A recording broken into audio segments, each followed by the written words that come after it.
Guess who's back, you sons of...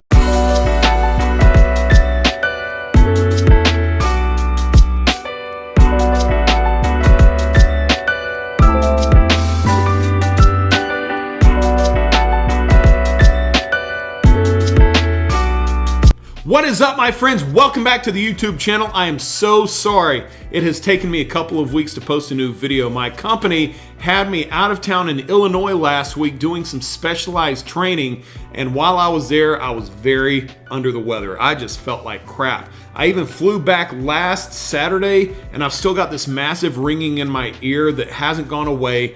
But it's just been like the worst situation ever. But I'm finally feeling good enough to make some more content, and I figured, why not? Let's just go ahead and go for it. So you guys know how much I love blind buying fragrances. Well, at least I hope you do. It's such a fun game to me to research what a fragrance smells like, look at some other content creators and reviewers, get their take on it, and just order something and hoping that it smells really, really good when it comes in. 95% of the time, it pays off for me. I'm easy to please.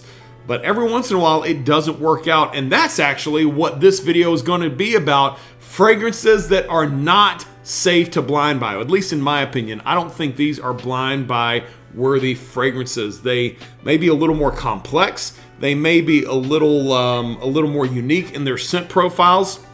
And so it's going to take a special nose and a special person to really appreciate them without smelling them first. So in this video, I've got 7 of these fragrances, and what I'm also going to do is I'm going to talk about fragrances that are a little more expensive. I mean, in my opinion, if you get a $25 or $30 bottle of fragrance, it's not that big of a deal to me to blind buy something. If it smells like crap, I've wasted $30. Not a big deal. I can make that up in a week. But if you're talking about a $150 fragrance, a $200 fragrance, that's a little bit of a different story. So let's get into it. So the first fragrance we're going to talk about is actually the least expensive fragrance that is on this list. I've seen 50 milliliter bottles go for as little as $35 or $40. Now, I said before that cheaper bottles are not that big of a deal to blind buy and dislike because it's just not that much money that you're losing out on. But this one, I have seen go for as much as $70, $80, $90. So because of the potential price, depending on where you shop, we're going to talk about this one. It is Mosquito Toy Boy.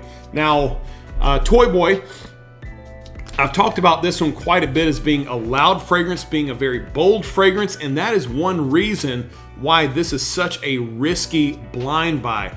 But it's also because it is a very, very, very floral fragrance. I'm talking it's like getting punched in the face with a rose bush. Rose is the main player in this fragrance, but it's also got some spiciness to it with some pink pepper, a little bit of clove. It's got some slightly sweet tones with some bergamot and pear. But what really also kind of kicks this up a notch is that it's got like a musky base note in it. I think cashmerean is one of the base notes. It's a very bitter and dry type of note. Now, all of these put together really make for a unique scent. I think this is very much a niche quality fragrance. A lot of people really do like this, but a lot of people really dislike it. Now, like I said, it is very powerful. I'm talking 12 hours of longevity at least, and you will be able to smell this from at least 4 feet off of your skin. So only apply 2 sprays. But if you can sample this, absolutely do before you buy, okay?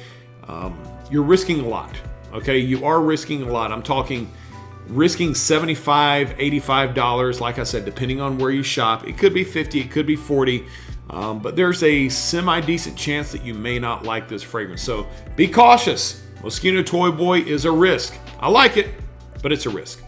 Next up, we have a niche fragrance, but this one is from the House of Mancera, so you're not going to be dropping a ton of money on it. Depending on where you shop, we're talking between $80 and $120 if you shop discount sites. If you buy it brand new, you're going to be adding about $100 onto that price. But I say all of that to lead up to the fact that this one is going to be a bit of a risky blind buy. I blind bought it, and I'm not gonna lie, it took me a little bit to come around to it. So let's talk about it. This is Mancera's Ood Lemon Mint.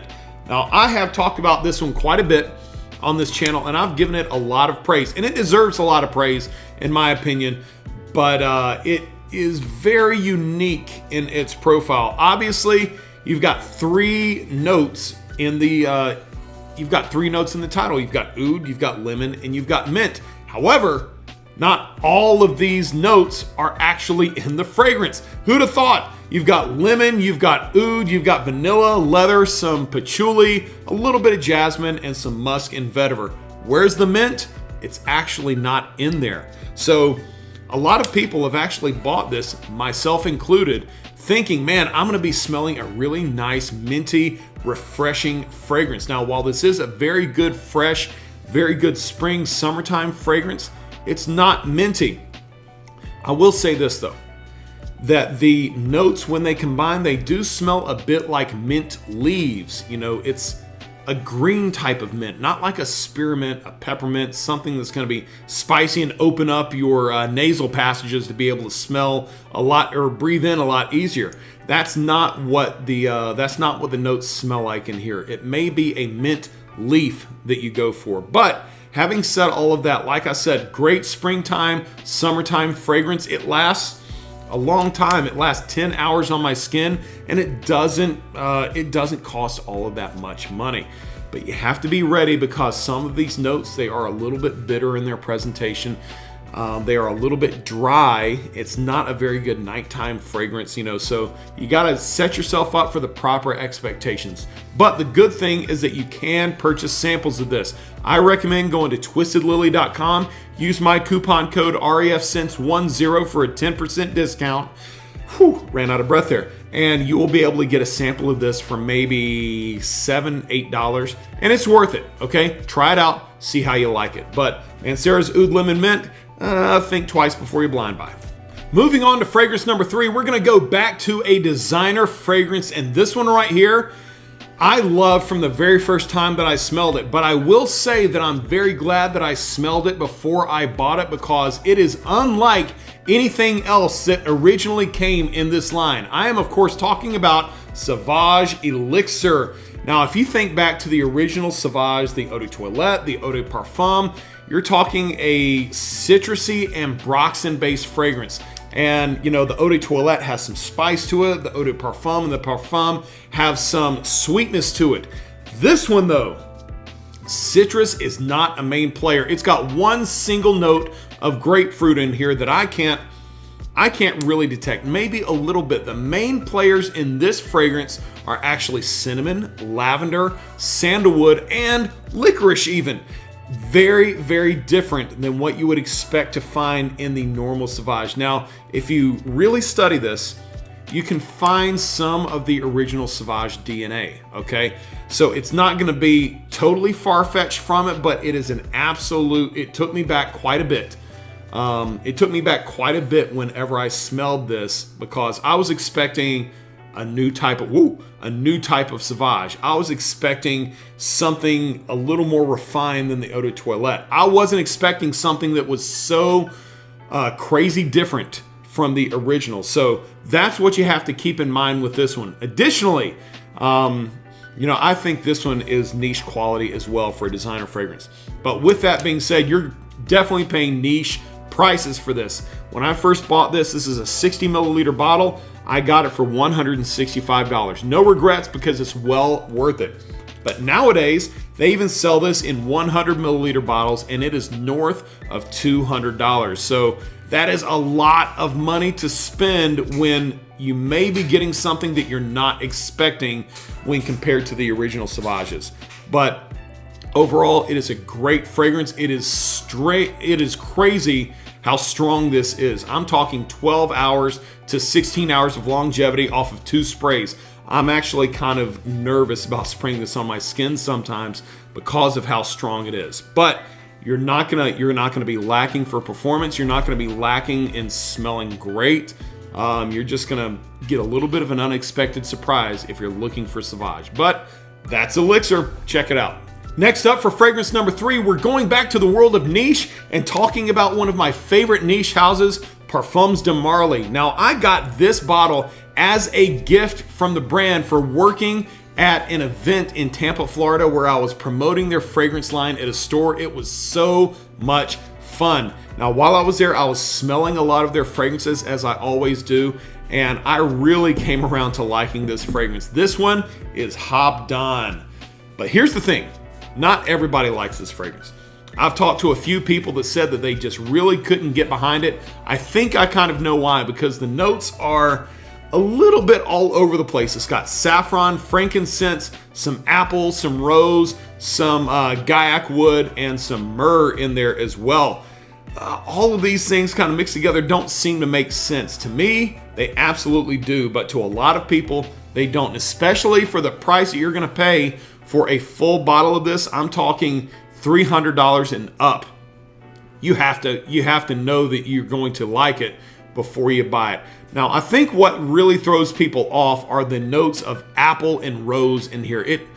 It's such a weird combination to have when you're talking about saffron, which is a great note in fragrances, kind of Middle Eastern and a little bit spicy and floral, but some frankincense in there. There's even some people say they smell a little bit of caramel in there.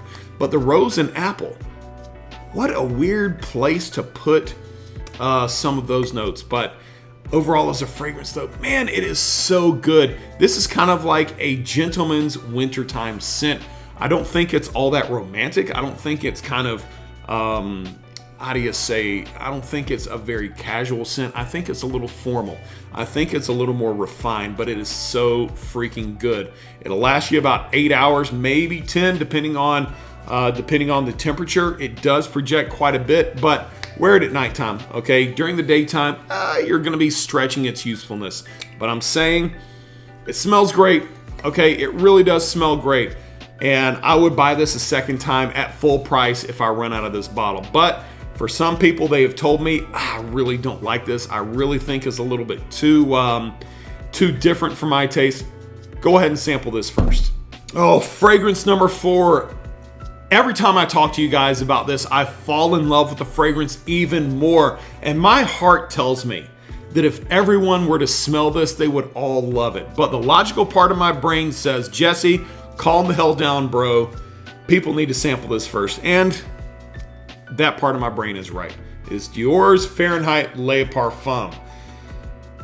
Everybody compares it, like I say every time I talk about this, everyone compares it to the Eau de Toilette, where they say, it smells like gasoline. Well, you know what I did a couple weeks ago? I made a TikTok video. I put some gasoline on this wrist. I put some Dior Fahrenheit Eau de Toilette on this one. I compared them. They're not the same. I get where it's coming from though, but they're not the same. But let me go ahead and expand on this. The Fahrenheit just elevates that DNA. It tones down the abrasiveness of that gasoline smell and adds a new level of sweetness and booziness to it. It's got some top note of suede and some licorice and some Sicilian mandarin. And then as you die off, you've got some violet leaf. That's a common thing in the Fahrenheit fragrances. And some rum, and then a great base note of vanilla. What a great combination of notes, guys. Oh, so freaking good. It is bad boy, but approachable bad boy. It's refined, but still an everyday, every man's type of fragrance. Now, here's where you're gonna run into a little bit of trouble. This is a very hard to find fragrance. If you are in Europe, it's probably going to be a little bit easier, but here in the States, it only pops up on discount websites every so often. So it's going to be hard to find actual bottles of this. It's going to be harder still to find actual samples of it. I'm going to be honest, I don't know where you would go other than saying, do you know anybody that owns this fragrance? Go to their house and smell it first. But Google it, do what you got to do to try to find a sample of this. I promise you though, if you give this one a chance, you may turn around and like it. It runs, if you find a bottle of this for sale, it's gonna run between $100 and $125. Not the most expensive fragrance in the world, not the least expensive. I blind bought it myself because I just had to take advantage of the fact that I actually found it online, and I'm so glad that I did, okay? This was a great blind buy for me, but my, my palate, if you will, is a little more refined than the average man's, okay? So check this out, Dior Fahrenheit Le Parfum, such a beautiful scent. Moving right along, we have a fragrance from the house of Creed. Now, if you've seen any of my other videos, you will know that I only own 2 bottles of Creed fragrances. I've got Creed Viking, which is this one, and I've got Creed Viking Cologne. Don't get that one, don't waste your time. Creed Viking though, not a safe blind buy, but it's one I really like. When I first started getting into fragrances, I really wanted a bottle of Creed, and so when I smelled them all, this is the one I chose. Nowadays, I don't really have any urge to go purchase a Creed fragrance. They're not one of my favorite houses in terms of niche fragrances, especially for the price, okay? Full bottle of this one, brand new, is gonna run you nearly $500. That is so stupid. Creed, do better, man. Your fragrances are not worth that much money. But I will also say that in terms of Creed fragrances, there are 4 that I think really stand out as purchase worthy. That is Viking, Green Irish Tweed, Virgin Island Water, and Royal Oud. The rest of them, they're just kind of subpar to me. So let's talk about Creed Viking first, okay? Or not first, let's just talk about Creed Viking. This is a Frugier fragrance that has a more sophisticated note breakdown. You've got top notes of spicy mint, you've got some pink pepper, lemon, bergamot, and absinthe. That's right, absinthe. And then as it dries off, you've got some rose, you've got some lavender, you've got some clove, and then finally some vetiver, cedar, and some musk down at the bottom. But the main notes in this fragrance that you're going to smell are going to be the mint, the rose, and the vetiver. That's what kind of gives it that Frugier vibe. And like I said, one of the biggest reasons I like this one in terms of Creed fragrances is because it is the most unique. I kind of feel like Creed these days are like, they're niche, but they're like the mainstream niche thing. You're not gonna stand out all that much because everybody smells like Creed Aventus, which it smells great, okay? It's just not that special anymore, okay? You've got those Creed guys, the Millicem Imperial, that one smells great as well. The Silver Mountain Water, that one smells pretty good. They're just not the best. This one right here is definitely unique. But like I said, smell this one first. It lasts a while. I get about 8 hours on my skin with the Viking. The Viking Cologne, about 4 to 5 hours. Don't buy that one, like I said. It is just not worth any of your time or consideration. This is a great daytime fragrance, spring and summertime, and it definitely works good when you're at the office. So, Creed Viking Cologne, I hope that makes sense. I know I rambled a lot for that one, but that's what I'm gonna leave it as. Sue me. Last up, we have a fragrance from the house of Tom Ford, and this one does not get all that much love, but in my opinion, I think it's a little bit underrated for what it is. It is Tom Ford's Costa Azura. This is not the Parfum version. That Parfum version just came out within the last year, but it still smells good, I think. Here's the reason why it gets a little bit of hate is because it's hard to put this fragrance into a certain category. It seems to fit so many different categories, but it doesn't quite make it all the way there. For example, it's got some driftwood and seaweed in here, so it's kind of oceanic, but it's not fully oceanic.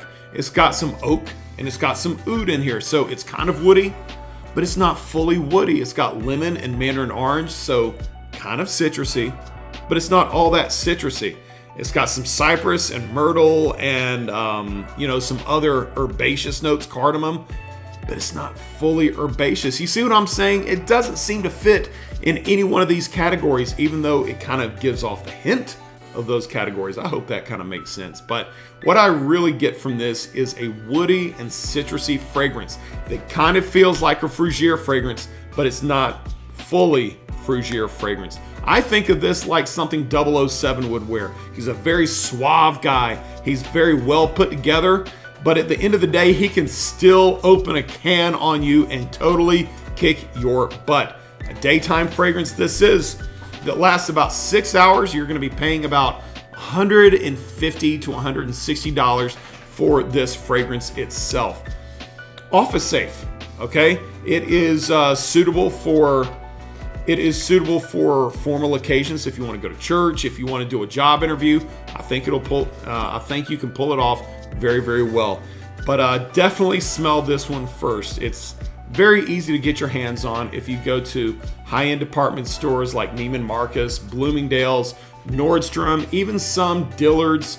In places like that, you can find Costa Azura to sample there. But be sure you sample it before you buy it. Like I said, not everybody likes it, and I get it, but I do. I like it. Guys, I'm telling you, blind buying fragrances can be a lot of fun, but there are some situations where it is just very risky, especially when you're paying upwards of $100 for these fragrances.